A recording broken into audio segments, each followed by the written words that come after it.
Assalamu alaikum wa rahmatullahi wa barakatuhu. Dear students, welcome to the class. Class 10 की physics में आज हम लोग डिस्कस करते हैं चैप्टर नंबर 7 लेक्चर नंबर 2 में। आज हम लोग डिस्कस करते हैं नेचुरल रेडियो एक्टिविटी। प्यारे बच्चों, आज के इस लेक्चर में हम लोग डिस्कस करते हैं, इंट्रोड्यूस करते हैं रेडियो एक्टिविटी को। इससे पहले लेक्चर नंबर 1 में हम लोगों ने डिस्कस किया था स्ट्रक्चर ऑफ एटम के ऊपर कि एटम के दो हिस्से होते हैं। एक एटम का सेंट्रल पार्ट है जिसको न्यूक्लियस कहते हैं, एक एटम के आसपास सर्कुलर ऑर्बिट्स होते हैं जिनको हम लोग शेल्स कहते हैं। और इसके साथ साथ प्यारे बच्चों, हम लोगों ने भी डिस्कस किया कि एक एटम के 3 सब एटॉमिक पार्टिकल्स होते हैं, इलेक्ट्रॉन, प्रोटॉन एंड न्यूट्रॉन। जो प्रोटॉन्स न्यूट्रॉन्स होते हैं वो किसी एटम के न्यूक्लियस में होते हैं। जो इलेक्ट्रॉन्स होते हैं प्यारे बच्चों, वो एटम के शेल्स में रिवोल्यूशन कर रहा है। इसके बारे में हम लोगों ने प्रीवियस लेक्चर में स्टडी किया और साथ साथ हम लोगों ने एटॉमिक नंबर और मास नंबर के बारे में भी स्टडी किया। एटॉमिक नंबर का मतलब है number of protons present in the nucleus. किसी भी एटम के न्यूक्लियस में जितने प्रोटॉन्स मौजूद है, प्रोटॉन्स के नंबर्स को हम लोग क्या कहते हैं? प्रोटॉन्स की तादाद को हम लोग एटॉमिक नंबर कहते हैं। और इसी तरह प्यारे बच्चों, किसी भी एटम के न्यूक्लियस में जितने प्रोटॉन्स और न्यूट्रॉन्स होते हैं, प्रोटॉन्स न्यूट्रॉन्स के दोनों के तादाद को हम लोग इस एटम का मास नंबर कहते हैं। इन चीजों के बारे में हम लोगों ने प्रीवियस लेक्चर में स्टडी किया। आज स्टडी करते हैं नेचुरल रेडियो एक्टिविटी। प्यारे बच्चों, हमारे पास एक फ्रेंच साइंटिस्ट था जिसका नाम था हेनरी बिक्यूरेल। इसने 1896 में एक्सरेज के बारे में तहकीक करते हुए यूरेनियम के कुछ कंपाउंड्स के ऊपर एक्सपेरिमेंट कर रहा था। उस टाइम पे सूरज की रोशनी मौजूद न थी बादल होने की वजह से, तो इसने यूरेनियम के कंपाउंड्स अलमारी के एक दराज में रखा। प्यारे बच्चों, उस दराज में पहले ही से मौजूद कुछ फोटोग्राफिक प्लेटें ब्लैक कागज में, काले कागज में पड़े हुए थे। कुछ दिनों बाद जब उसने ऑब्जर्व किया कि उन फोटोग्राफिक जो प्लेटें थे इनके ऊपर कुछ अक्स बने हुए थे, तो इसने सोचा कि सूरज की रोशनी भी नहीं है, शायद यूरेनियम की जो कंपाउंड्स है उससे रेडिएशंस निकलते हैं। तो अपने इस हाइपोथेसिस को, इस तजवीज़ को आजमाने के लिए प्यारे बच्चों, इस हेनरी बिक्यूरेल ने कई एक्सपेरिमेंट किए। एक्सपेरिमेंट से इसने साबित कर दिया कि हमारे पास जो यूरेनियम होते हैं, यूरेनियम से एक ज़बरदस्त किस्म के रेडिएशंस निकलते हैं। इन रेडिएशंस की वजह से वहां पे कुछ अक्स बने हुए हैं। इसके बाद प्यारे बच्चों, इसने ये भी दरियाफ्त किया कि अगर आपके पास यूरेनियम सॉलिड में हो, लिक्विड में हो, गैस में हो, इससे कोई फर्क नहीं पड़ता है। और साथ साथ जब एक्सपेरिमेंट किए इसके बाद, यानी बाद आज़ा, इसके बाद प्यारे बच्चों ये मालूम हुआ कि सिर्फ यूरेनियम ही नहीं है कि इसके न्यूक्लियस से रेडिएशंस इमिट होते हैं। हमारे पास बहुत सारे एलिमेंट्स होते हैं, थ्योरियम है, रेडियम है और बहुत सारे एलिमेंट्स हैं। वो अभी मैं आपको यहाँ पे समझाऊंगा कि जिनके न्यूक्लियस से प्यारे बच्चों रेडिएशंस इमिट होते हैं। सो रेडिएशंस के इमिट होने के प्रोसेस को क्या कहते हैं? रेडियो एक्टिविटी कहते हैं। पहली बात, रेडियो एक्टिविटी का ताल्लुक है रेडिएशंस के साथ।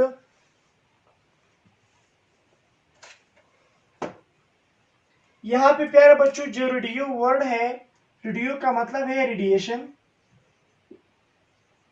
अब रेडिएशंस क्या होते हैं आपको पता होना चाहिए फिजिक्स में। रेडिएशंस का मतलब है एनर्जी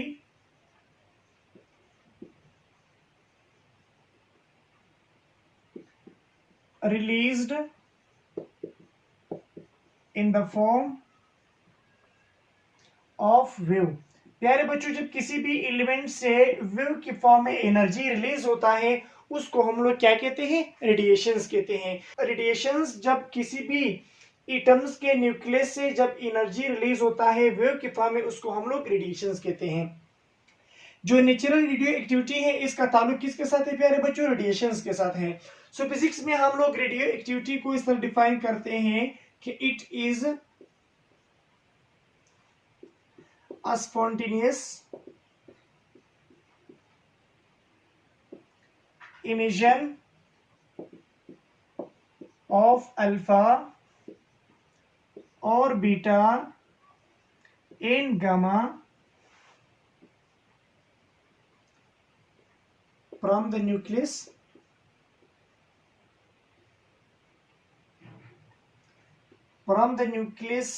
of an एटम। किसी भी एटम की न्यूक्लियस से प्यारे बच्चों अल्फा, बीटा और गामा रे के निकलने के प्रोसेस को हम लोग कहते हैं रेडियो एक्टिविटी। प्यारे बच्चों यहाँ पे मैंने लिखा है अल्फा और बीटा एंड गामा। इसका मतलब है अल्फा रे निकलता है, अल्फा के साथ गामा रे निकलता है, या आपके पास न्यूक्लियस से बीटा रे निकलता है, बीटा के साथ गामा रे निकल सकता है। अल्फा और बीटा जो है प्यारे बच्चों वो न्यूक्लियस से एक साथ में नहीं निकल सकता है। एक और बात मैं आप लोगों को बताऊंगा कि रेडियो एक्टिविटी जो है प्यारे बच्चों वो न्यूक्लियर फिनोमेना है।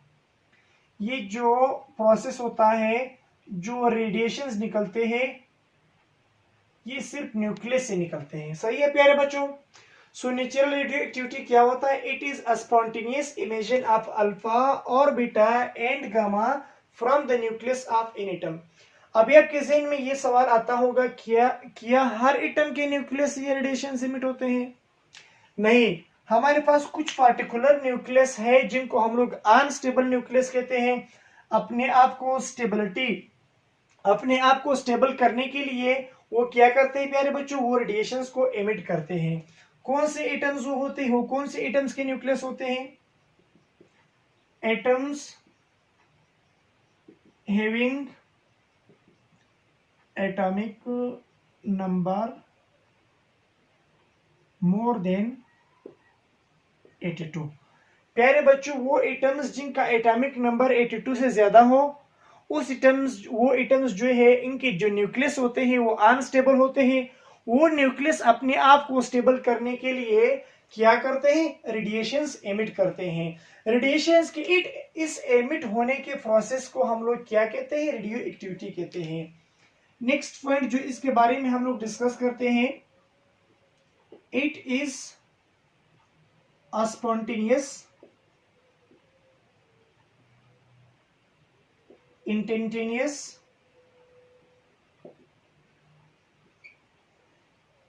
and continuous process। प्यारे बच्चों ये हमारे पास जो नेचुरल रेडियो एक्टिविटी का जो प्रोसेस है, इट इज अ स्पॉन्टेनियस का मतलब है कि जो है ऑटोमेटिकली होता है।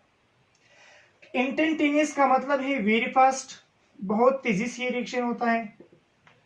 और कंटिन्यूअस का मतलब है कि इसका जो रेट है, रेट ऑफ इमिशन, जो अल्फा बीटा गामा रेस के जो निकलने का जो रेट है, जो स्पीड है, rate of emission can not be control, वो हम लोग कंट्रोल नहीं कर सकते, can not be controlled. Alpha beta gamma rays के निकलने की जो रेट है, जो स्पीड है प्यारे बच्चों, उसको हम लोग कंट्रोल नहीं कर सकता है। इसलिए हम लोग इसको कहते हैं natural radio activity.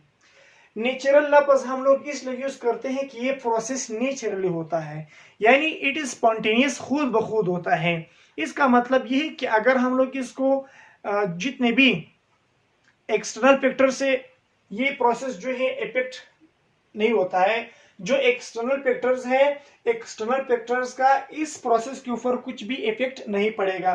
For example अगर आप इसका जो टेम्परेचर चेंज करते हो या प्रेशर चेंज करते हो या इसको इलेक्ट्रिक फील्ड में रखते हो यूरेनियम के कंपाउंड्स को या मैग्नेटिक फील्ड में रखते हो, प्यारे बच्चों ये जो रेट ऑफ इमिशन है, जो स्पीड है, उसको हम लोग कंट्रोल नहीं कर सकते हैं। So we can write rate of emission cannot be affected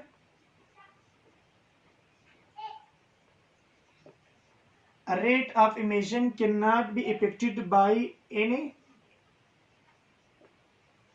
external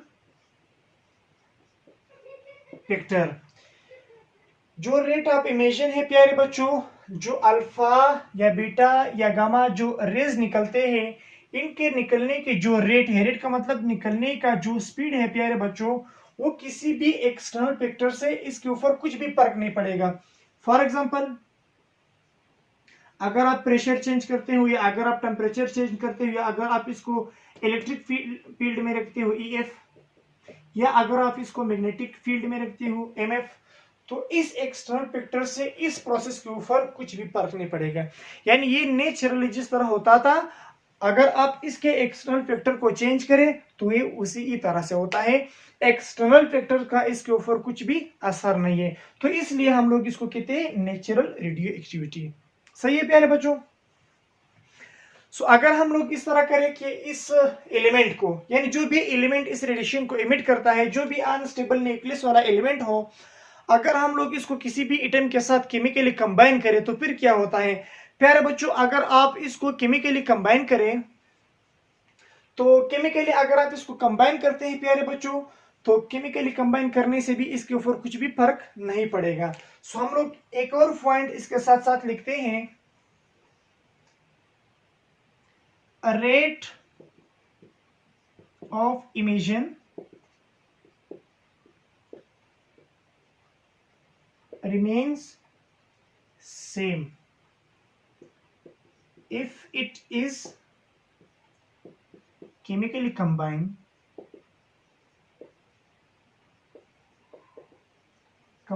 with other element। जब हम लोग एक रेडियो एक्टिव मटेरियल को, एक रेडियो एक्टिव एलिमेंट को, जो एलिमेंट रेडिएशंस खारिज करते हैं उसको हम लोग क्या कहते हैं, radio active element, radio active element. प्यारे बच्चों, जिस एलिमेंट से रेडिएशंस खारिज होते हैं उसको हम लोग क्या कहते हैं, रेडियो एक्टिव एलिमेंट। उस रेडियो एक्टिव एलिमेंट को अगर हम लोग किसी भी दूसरे एलिमेंट के साथ केमिकली कंबाइन करें तो रेट ऑफ इमिशन हमारे पास क्या रहेगा, सेम रहेगा। सो इसलिए हम लोग इसको नेचुरल कहते हैं। यानी ये जो रेडियो एक्टिविटी का जो प्रोसेस है, फॉर एग्जांपल प्यारे बच्चों, नेचुरल रेडियो एक्टिविटी का जो प्रोसेस है बच्चों, ये हमारे पास स्पॉन्टेनियस है। स्पॉन्टेनियस का मतलब है ये खुद ब खुद होता है। इसका जो रेट ऑफ इमिशन है वो हम लोग कंट्रोल नहीं कर सकते हैं, और इसका जो रेट ऑफ इमिशन है प्यारे बच्चों, ये किसी भी एक्सटर्नल फैक्टर से भी चेंज नहीं होता है। सो इस प्रोसेस में कौन कौन से रेडिएशंस निकलते हैं, अल्फा, अल्फा के साथ गामा रे निकल सकता है, बीटा, बीटा के साथ गामा रे निकल सकता है। प्यारे बच्चों, this is all about natural radio activity. Next lecture में फिर इंशाल्लाह हम लोग डिस्कस करते हैं properties of alpha, beta and gamma rays के। अल्फा रे क्या होता है, बीटा रे क्या होता है एंड गामा रे क्या होता है। अल्फा रे को हम लोग किस तरह डिफाइन करते हैं, बीटा रे को हम लोग किस तरह डिफाइन करते हैं एंड गामा रे को हम लोग किस तरह डिफाइन करते हैं। आज के लिए इतना ही काफी है। This is all the points for the natural radio activity. Thank you for watching the lecture.